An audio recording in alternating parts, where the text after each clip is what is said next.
Soalan daripada Ampang, minta Menteri Pertanian dan Keterjaminan Makanan menyatakan perancangan terperinci jangka pendek, pertengahan dan panjang untuk menangani lonjakan harga produk berasaskan kelapa, terutamanya santan, yang boleh menjejaskan keseluruhan rantaian bekalan dan nilai berteraskan kelapa akibat kekurangan bekalan kelapa tempatan, kenaikan harga kelapa import dari Indonesia dan faktor cuaca. Terima kasih. Minta Menteri Pertanian dan Keterjaminan Makanan untuk menjawab. Terima kasih. Nampaknya Yang Berhormat yang bertanya telah menjawab sebahagiannya.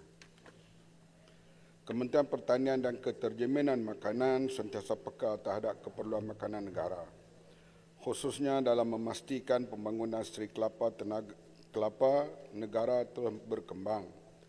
Berdasarkan laporan Perangkaan Agro Makanan Malaysia 2023, tren pengeluaran kelapa di Malaysia menunjukkan peningkatan sejak 5 tahun kebelakangan ini.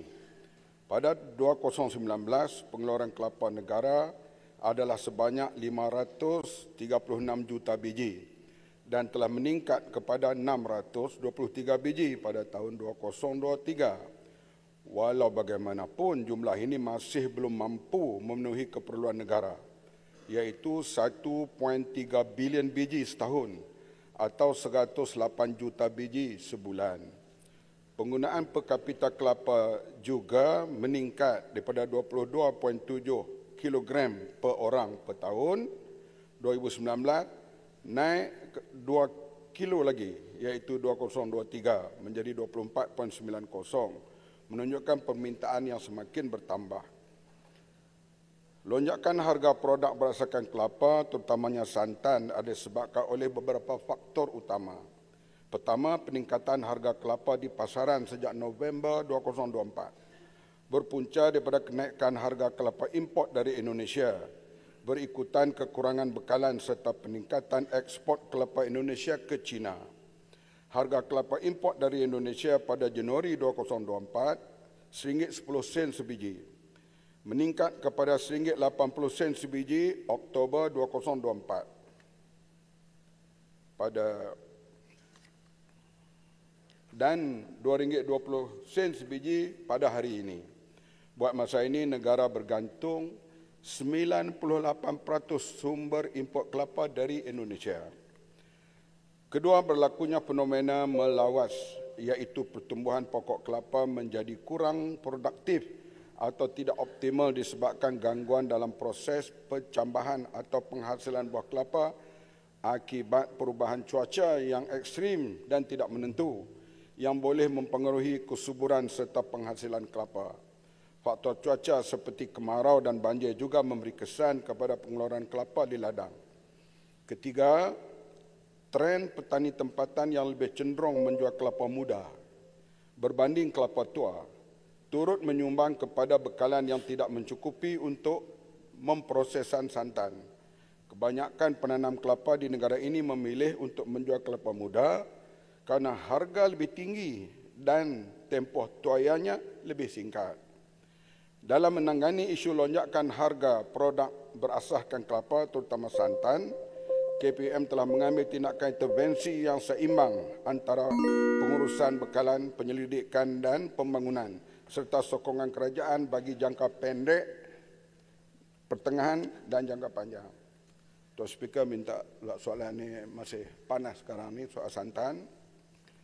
Di bawah intervensi jangka pendek, PKPM melalui Fama akan membawa masuk 640,000 biji kelapa tua setiap bulan daripada Indonesia, Sabah dan Sarawak bagi memastikan bekalan kelapa bagi kegunaan semenanjung terutama semasa musim perayaan mencukupi. Sehingga 4 Mac 2025, Fama dan Fama Corporation telah membawa masuk bekalan kelapa tua 734,096 biji dari negeri Sabah dan negara Indonesia dengan nilai belian 1.615 juta.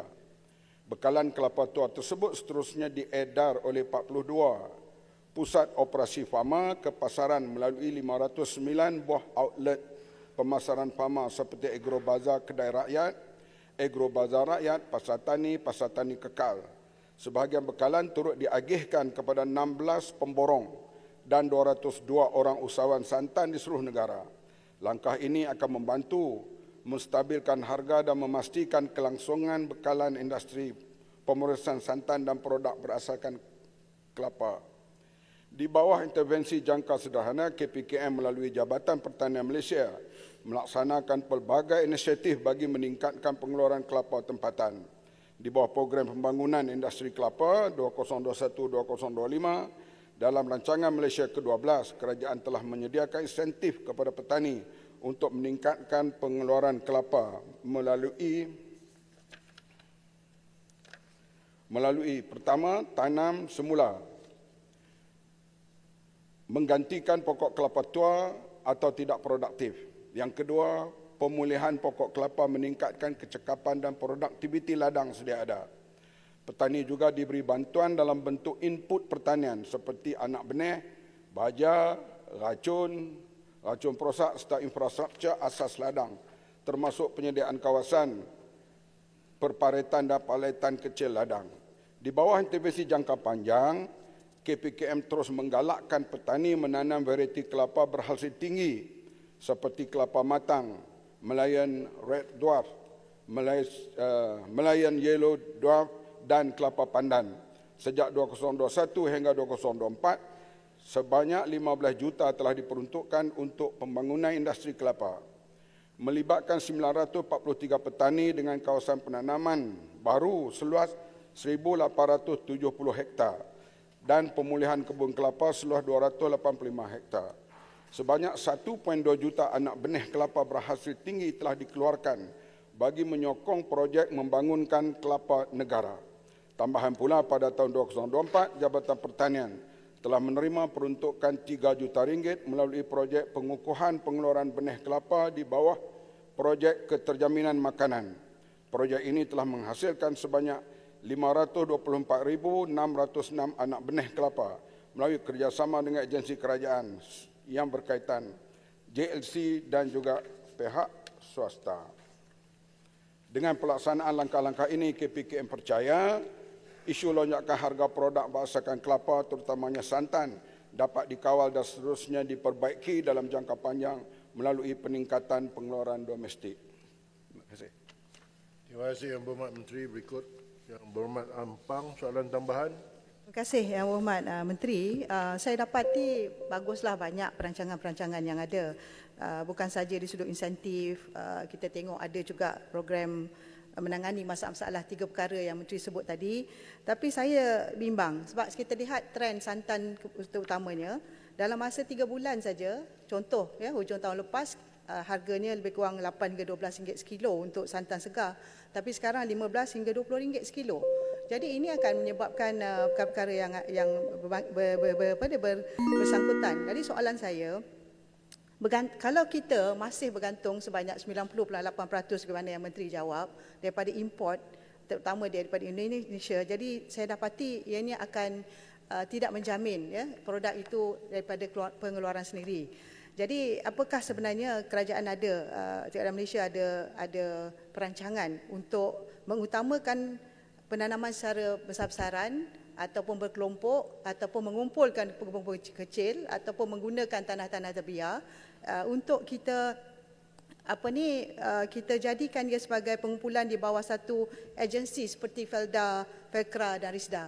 Saya nampak ianya lebih mantap di mana kita dapat menjadikan satu agensi fokus untuk memastikan isu produk kelapa ini ataupun penanaman kelapa ini. Dan keduanya yang dibetul, saya dapati ada satu jenis kelapa yang sekarang ini kalau kita guna jenisnya seperti kelapa gadung, ya, yang mana jangka hayatnya dan kos penjagaannya lebih mudah. Apakah kerajaan ada cadangan untuk mengambil benih-benih kelapa ini juga sebagai kelapa gadung ini untuk dijadikan penanaman di Malaysia? Terima kasih.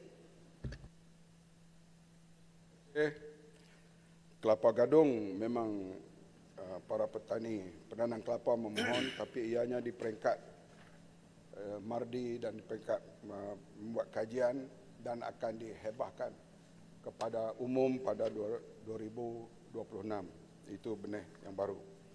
Memang kelulusan penanaman kelapa pada 2023 79,412 hektar. Kebanyakannya pelaksanaan menanam kelapa di Malaysia adalah secara kebun kecil atau 93%, manakala selebihnya melibatkan secara estate. Memang sekarang ini bila berlaku kenaikan harga kelapa yang mendadak, sudah banyak pihak swasta yang datang menemui pihak kementerian dan bercadang untuk membuka ladang-ladang kelapa mereka. Oleh itu kita memberi galakan dan kerjasama sepenuhnya, termasuklah penanam-penanam kelapa di Sabah dan juga di Sarawak.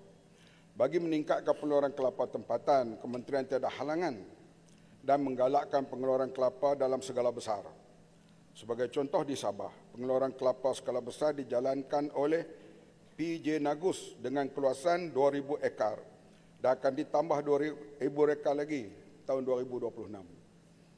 Pada tahun 2024, PJ Nagus mengeluarkan kelapa sebanyak 927,000 biji, melibatkan varieti matang 331,000 biji dan 556 biji bagi varieti Nagus. Jadi memang ini sedang diusahakan, termasuk pekebun-pekebun kecil yang kita lihat Fama memainkan peranan di antaranya mengutip daripada pekebun kecil itu supaya dia berada dalam pasaran. Kerana kita tahu harga kelapa, harga santan dia tidak sama di antara bandar, di antara kampung dan sebagainya. Oleh itu peranan Fama sekarang ini di antaranya mengutip daripada pekebun kecil. Saranan daripada Yang Berhormat Ampang amat dialu-alukan dan memang kita mahu Pelda dan juga syarikat-syarikat swasta terlibat dalam untuk mengembangkan penanaman kelapa dan ianya menguntungkan sama ada jual kelapa muda atau kelapa tua.